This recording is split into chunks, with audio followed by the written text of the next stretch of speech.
السلام علیکم۔ آج کے سبق کا مضمون ہے تعلیم الاسلام میں سے خدا تعالیٰ کی کتابیں۔ سوال: اسلامی عقائد میں بتایا گیا ہے کہ قرآن مجید 23 برس میں اترا، 23 سالوں میں برس اترا، اور قرآن مجید میں خدا تعالیٰ نے فرمایا ہے شہر رمضان الذی انزل فیہ القرآن، سورہ بقرہ، یعنی رمضان کا مہینہ وہ مہینہ ہے جس میں قرآن مجید نازل کیا گیا۔ اس سے معلوم ہوا کہ قرآن مجید رمضان کے مہینے میں اترا،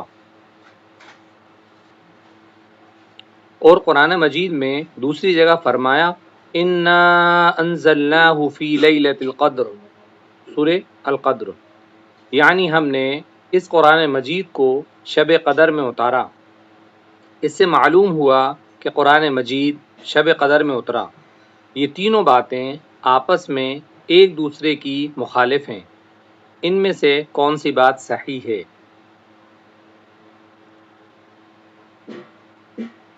جواب: تینوں باتیں صحیح ہیں۔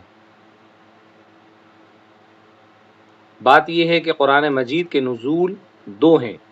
اول یہ کہ پہلے تمام قرآن مجید ایک ہی مرتبہ لوح محفوظ سے آسمان دنیا پہلے آسمان پر نازل کیا گیا۔ دوسرا نزول اترنا یہ کہ وقتاً فوقتاً ضرورتوں کے لحاظ سے تھوڑا تھوڑا دنیا میں اترا۔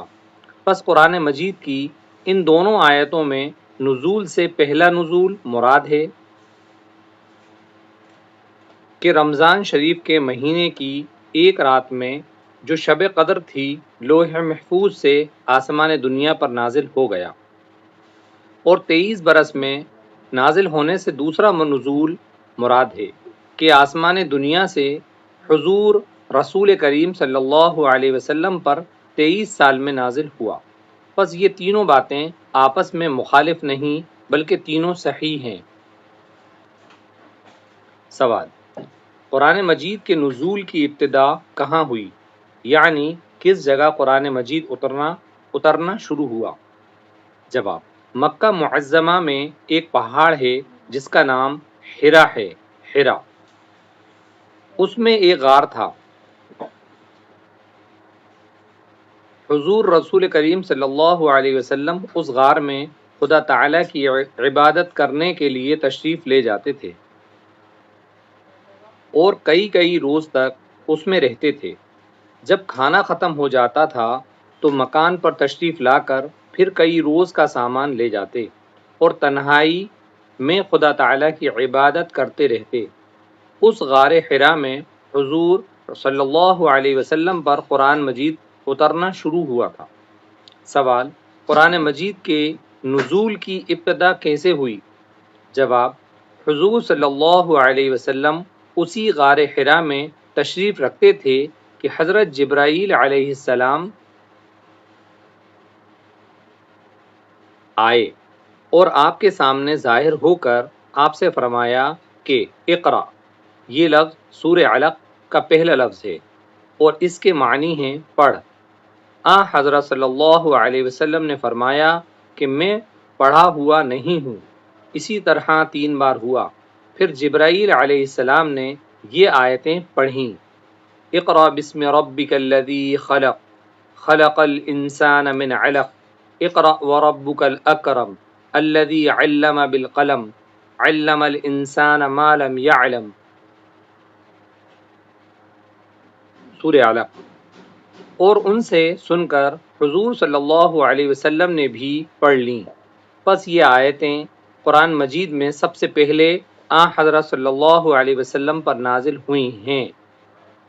سوال: اگر قرآن مجید کے نزول کی ابتدا سورہ علق کی ان ابتدائی آیتوں سے ہوئی ہے تو کیا قرآن شریف جس ترتیب سے اب موجود ہے اس ترتیب سے نازل نہیں ہوا؟ جواب: نہیں، موجودہ ترتیب نزول کی ترتیب نہیں ہے۔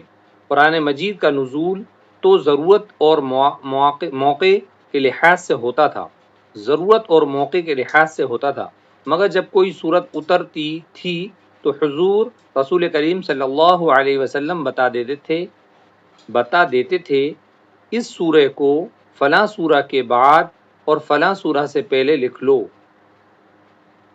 اور جب کوئی آیت یا آیتیں نازل ہوتی تھیں تو حضور صلی اللہ علیہ وسلم فرما دیتے تھے کہ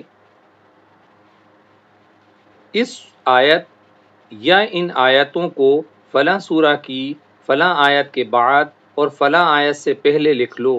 پس اگرچہ قرآن مجید کا نزول تو موقع اور ضرورت کے لحاظ سے اس موجودہ ترتیب کے خلاف ہوا ہے، لیکن یہ موجودہ ترتیب بھی حضور انور صلی اللہ علیہ وسلم کی بتائی ہوئی ہے اور حضور صلی اللہ علیہ وسلم کے ارشاد اور حکم کے موافق قائم کی ہوئی ہے۔